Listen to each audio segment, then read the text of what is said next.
Hello everyone, मेरा नाम है विष्णुदत्त और आज के इस सेशन में आप सभी का बहुत बहुत स्वागत है। बहुत सारी क्वेरीज आ रही थी ओवर ईमेल या जब भी आप लोगों से बात हो कि सर टाइम मैनेजमेंट को लेकर के कुछ बताइए कि यूपीएससी सीसेट 2024 का जो पेपर है वो 26 मई को होने जा रहा है।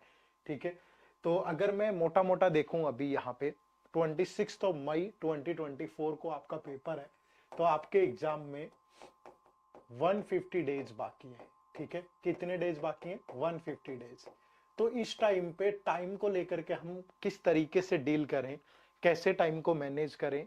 बहुत सारे चैलेंजेस आ रहे होंगे कि जीएस की प्रिपरेशन भी चल रही है, ऑप्शनल भी इतना कवर नहीं हो पाया है।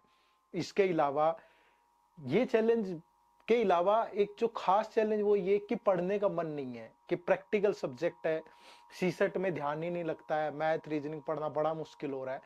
तो कौन सी ऐसी चीजें हैं कि जिन पे काम करके हम 70+ मार्क्स लेके आ सकते हैं इस पेपर के अंदर, तो उन पे आज चर्चा करेंगे। वीडियो के एंड तक बने रहिएगा। ठीक है, शुरू करते हैं। तो सबसे पहले तो जो जो सबसे महत्वपूर्ण बात आज की इस वीडियो में आपको बताऊंगा, इस गाइड बुक को डाउनलोड कर लो, क्योंकि इस गाइड बुक में आपको बहुत सारी चीजें ऐसी मिलेंगी जिससे आप टाइम को मैनेज कर पाओगे। क्यों मैनेज कर पाओगे? क्योंकि जब आप नोटिफिकेशन का सिलेबस देखोगे वो डिफरेंट होगा, डिकोडेड सिलेबस अलग होता है, तो इस गाइड बुक में आपको मिलेगा। इसके अलावा पिछले 10 साल के पेपर्स को हमने सोल्व करके एक सेग्रीगेशन बनाया कि किस टॉपिक से कितने क्वेश्चन पूछे गए हैं। तो उससे आपको ये हेल्प मिलेगी कि आप जो इंपॉर्टेंट टॉपिक है उनको चूज कर पाओगे और सिर्फ उन्हीं पे एफर्ट लगाओगे तो आपका टाइम सेव होगा। लीस्ट इंपॉर्टेंट टॉपिक कौन से हैं उन्हें आप स्किप कर पाओगे।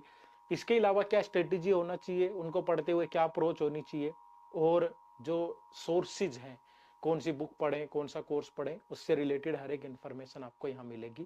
तो इसको जरूर डाउनलोड कर लो, एब्सोल्युटली फ्री है, कुछ भी नहीं करना। इसी वीडियो के डिस्क्रिप्शन में जाना है, लिंक है, और इसको डाउनलोड करो और एक बार जरूर पढ़ो। ये सबसे अहम रोल अदा करेगी आपके टाइम मैनेजमेंट में। ठीक है, चलो तो अब वन बाय वन डिस्कस करते हैं चीजों को। सबसे पहला पॉइंट तो मैं जो आप लोगों को बताऊंगा ये कि do not take it easy. बहुत सारे लोगों को ऐसा लगता है कि आसान है। ठीक है, क्वालिफाई तो करना है, क्वालिफाई करना है, 66 मार्क्स ही तो लेकर के आने हैं, तो कौन सी बहुत बड़ी बला है, आराम से कर लेंगे। ठीक है, पिछले कुछ सालों में लगातार लेवल इंक्रीज हो रहा है। ठीक है, और थोड़ा भी इंक्रीज नहीं हो रहा, थोड़ा बहुत अपर लेवल पे चला गया है। 2023 का पेपर देखने के बाद तो लोगों ने ये कहा कि ये कैट का लेवल है। ठीक है, वाक्य में कैट का लेवल तो नहीं है, लेकिन मुश्किल है। और अगर आप बिल्कुल ही नहीं पढ़ रहे हैं तो फिर और मुश्किल होगा आपके लिए। दूसरी सबसे बड़ी चीज ये है कि बहुत सारे बच्चों के दिमाग में ये चल रहा होगा कि अप्रैल में कर लेंगे, मई में पेपर है अप्रैल में कर लेंगे। भैया उस टाइम पे इतना मानसिक प्रेशर होगा कि आपको समझ में ही नहीं आएगा, आपका ध्यान ही नहीं लगेगा, क्योंकि एक तरफ आपको होगा कि रिवीजन भी करना है जीएस का, एक तरफ आपको होगा कि सीसेट भी पढ़ना है। तो बहुत सारी कहानी खराब हो सकती है। ठीक है, तो इजीली नहीं लेना है, इजी है भी नहीं, मुश्किल है लेकिन डुएबल है। ऐसा नहीं है कि हो ही नहीं सकता। अगर आप शुरू करेंगे तो आसान हो जाएगा, लेकिन आपको अच्छे सोर्सेज पढ़ने चाहिए, अच्छी अच्छी मेहनत करनी चाहिए, थोड़ी इंफॉर्मेशन होगी तो डुएबल है। ठीक है, तो सबसे पहले आप क्या करें, इजीली ना लें, और अगर आपको लगता है कि बहुत आसान है तो पिछले 3-4 साल के पेपर उठा लें। मैं कहूंगा कि 5 साल के पेपर उठाएं, 2019, 2020, 2021, 2022 और 2023। ठीक है, इन सालों के पेपर उठाएं, प्रीवियस ईयर आसानी से अवेलेबल हैं आपकी यूपीएससी की साइट पे। उठाओ और इन्हें सोल्व करो और देखो कि क्या वाक्य में इतना आसान है जितना हम सोच के चल रहे हैं। ठीक है, उसके बाद रीड सेलेक्टिव टॉपिक ओनली। ठीक है, जो भी आप पढ़ें कंपोनेंट, चाहे आप मैथ्स पढ़ें, रीजनिंग पढ़ें, इंग्लिश पढ़ें, आप सिर्फ और सिर्फ सेलेक्टिव टॉपिक पढ़ें। ठीक है, अब वो सेलेक्टिव टॉपिक मैंने आपको बताया कि ये जो गाइड बुक मैंने आपको बताई है, इस गाइड बुक में प्रॉपर एक एनालिसिस है पिछले 10 साल के पेपर्स का। ठीक है, कि किस साल किस टॉपिक से कितने क्वेश्चन पूछे गए हैं, तो उससे आपको हेल्प मिलेगी, आपको यकीन होगा। अब मैं कोई खुदा तो हूं नहीं, मैंने आपको एक एनालिसिस के बेस पे ही बताया कि ये टॉपिक इंपॉर्टेंट है। ठीक है, और ऊपर नीचे भी हो गया तो आपका पेपर सिर्फ क्वालिफाइंग है। ठीक है, तो सेलेक्टिव टॉपिक ये है। ठीक है, अगर ब्राइटनेस थोड़ी ज्यादा है तो मैं इसको कम कर देता हूं, मे बी आप इन चीजों को नहीं देख पा रहे होंगे। ठीक है, अभी आपको सही से नजर आ रहा होगा। ठीक है, तो आप इन टॉपिक्स पे फोकस करें, सिर्फ इन्हीं टॉपिक्स को पढ़ें।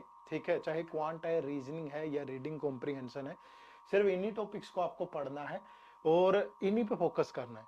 दूसरा, ये क्यों इंपॉर्टेंट है ये मैंने बता दिया है प्रूफ। इस गाइड बुक को डाउनलोड करेंगे तो इसके अंदर आपको पिछले 10 साल का डाटा मिलेगा, ईयर वाइज, टॉपिक वाइज, क्यों इंपॉर्टेंट आपको पता चल जाएगा। ठीक है, दूसरा, आपके मन में एक थॉट आ सकता है कि सर अगर इस बार चेंज हो गया, इस बार इन टॉपिक से ना आया, भैया 80 to 90% क्वेश्चन इन्हीं टॉपिक से आते हैं जो मैंने आपको यहाँ लिखे हैं। ठीक है, और आपका पेपर सिर्फ क्वालिफाइंग आपको 33% लेने हैं।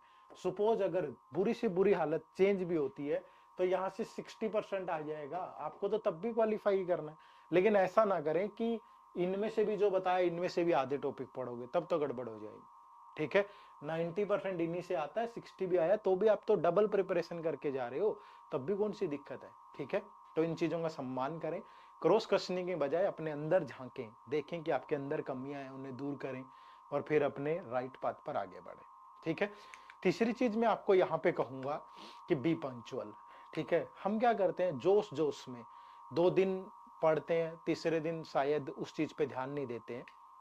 आपने 3 साल जीएस पे बहुत अच्छा एफर्ट लगा लिया, आपने ऑप्शनल भी बहुत अच्छे से प्रिपेयर कर लिया, आपकी तैयारी बहुत अच्छी है, मैं कह ही नहीं रहा। लेकिन आप सोच के देखिए कि एक क्वालिफाइंग पेपर की वजह से आपको कोई मेंस लिखने नहीं दे रहा। आपने जीएस में स्कोर कर लिया 110 से 115, जो कि आजकल बहुत अच्छा स्कोर है क्योंकि कट ऑफ 90 से नीचे है। आपने 100 कर लिया, आपने 95 कर लिया और सीसेट आपका क्वालिफाई नहीं हुआ, तो आपकी जो सारी मेहनत है वो पानी में चली जाएंगी। ठीक है, तो थोड़ा पंचुअल होके एक रूटीन बनाइए, एक डिसिप्लिन के साथ एक एक थोड़ा प्रॉपर प्लान बनाइए। और ये बहुत सारी वीडियोस हमने डाली हुई हैं ऑलरेडी हमारे चैनल पे, वो भी आप जरूर देख लें। ठीक है, तो प्रॉपर तरीके से पंचुअल होकर के मेहनत करें। ऐसा नहीं है 2 दिन करने से नहीं होगा, ये 10 दिन का, 15 दिन का, 20 दिन का गेम नहीं है, ये चीज आपको ध्यान रखनी है। ठीक है, और ये अगर आप देखेंगे टोटल तो 150 डेज हैं आपके एग्जाम में अब। ठीक है, और मुझे लगता है कि मिनिमम सीसेट के पेपर को क्वालिफाई करने के लिए 150 आवर्स की रिक्वायरमेंट है। ठीक है, 150 आवर्स की रिक्वायरमेंट है मिनिमम, इतना घंटे आपको देना पड़ेगा सीसेट को। अगर आप इतना नहीं पढ़ेंगे तो आप फिर फेल हो जाएंगे। ठीक है, या तो आप यहां से क्या कर सकते हैं कि 1 घंटा डेली दे लें। ठीक है, और मुझे लगता है कि ये वाली ठीक नहीं है अभी स्ट्रेटेजी, आप कम से कम 1.5 से 2 घंटा डेली दें।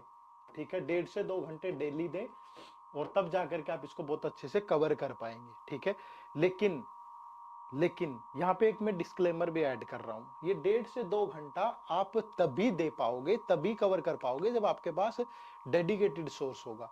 ऐसा नहीं है कि आप अगर बुक उठा के करो, हो सकता है कि सपोज आपने एक चैप्टर पढ़ना है किसी बुक से, बुक होती है थियोरेटिकल, तो उसको समझने में आपको एक चैप्टर को समझने में 20-30 घंटे लग गए, वो गलत हो जाएगा। ठीक है, ये डेडिकेटेड सोर्स से है। अगर आपके पास कोई डेडिकेटेड सोर्स है जहां पे एग्जाम लेवल के क्वेश्चंस हैं, प्रीवियस ईयर कवर किया गया हो, अच्छे क्वेश्चंस है, प्रैक्टिस करने के लिए भी अच्छे टेस्ट है, वहां पे 150 घंटा देना है आपको।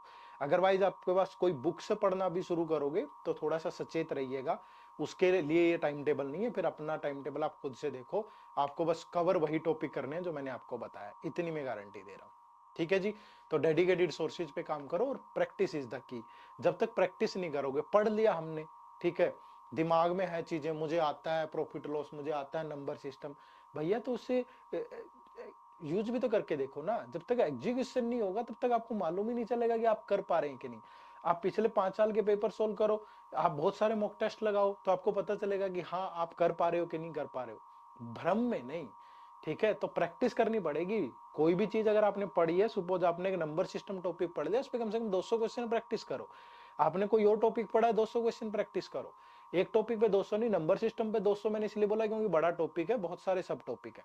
बाकी दूसरे टॉपिक पढ़ो तो कम से कम 40-50 क्वेश्चन तो उन पे भी प्रैक्टिस करो, है ना। तो इस तरीके से आपको चलना पड़ेगा।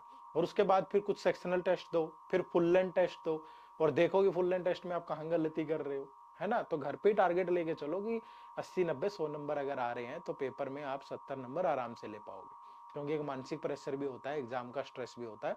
तो इन चीजों पे आपको काम करना है। ठीक है, तो हल्के में नहीं लेना है, सेलेक्टिव टॉपिक ही पढ़ने हैं, पंचुअलिटी होनी चाहिए, एक डिसिप्लिन के साथ डेली 1.5-2 घंटे देना शुरू करो, एक डेडिकेटेड सोर्स पकड़ लो। ठीक है, प्रैक्टिस करो ज्यादा से ज्यादा। और अगर डेडिकेटेड सोर्स की चर्चा करें तो आपके लिए हमने एक कोर्स बनाया है, ये यूपीएससी सीसेट का हमारा मास्टर कोर्स है, सिर्फ 100 घंटे की क्लासेस दे रहे हैं हम इसमें, ठीक है। बिल्कुल बेसिक से लेके एडवांस लेवल तक की सारी क्लासेस हैं, रिकॉर्डेड फॉर्म में अवेलेबल है, जितने मर्जी बार देख सकते हो। वैलिडिटी इसकी आपकी होगी प्रॉपर एग्जाम के बाद तक, ठीक है। टेस्ट सीरीज है इसमें, जिसमें आपके टॉपिक वाइज टेस्ट भी है, सेक्शनल भी है, फुल लेंथ भी है। और इसके अलावा वीकली लाइव डाउट सेशन भी रहते हैं। अदरवाइज आप मेल के थ्रू, फोन के थ्रू या डिस्कशन फोरम के थ्रू तो आप डेली अपनी क्वेरीज पूछ सकते हो। और एग्जाम से पहले इसमें लाइव क्लासेस भी रहेंगी। जब आपका एग्जाम होगा तो एग्जाम से पहले लाइव क्लासेस होंगी रिवीजन के लिए, ये अलग से अवेलेबल होंगी, ये तब रिवीजन के लिए होंगी, ठीक है। ये इस बैच की फैकल्टी है सारी की सारी, ठीक है। मैथ मैंने ही पढ़ाया, नरवीर सर ने इंग्लिश पढ़ाई है और मेघना मैम ने रीजनिंग पढ़ाया, ठीक है। इस कोर्स का लिंक इसी वीडियो के डिस्क्रिप्शन में है, जाओ देखो। और डेमो लेक्चर अवेलेबल है यार, डेमो लेक्चर लगाओ, देखो कि इस तरीके से कवर किया गया है। और अगर आपको लगे कि आप सेटिस्फाइड हैं इन सब चीज़ों से, आइए मिल करके इस सीसेट नाम की दुविधा को दूर करते हैं, ठीक है। चलो, तो अगली मुलाकात अगली क्लास में, तब तक आप सबका बहुत बहुत शुक्रिया, thank you very much. Preparation पे जोर पकड़ो, ये अवेयरनेस सेशन भी रहते हैं।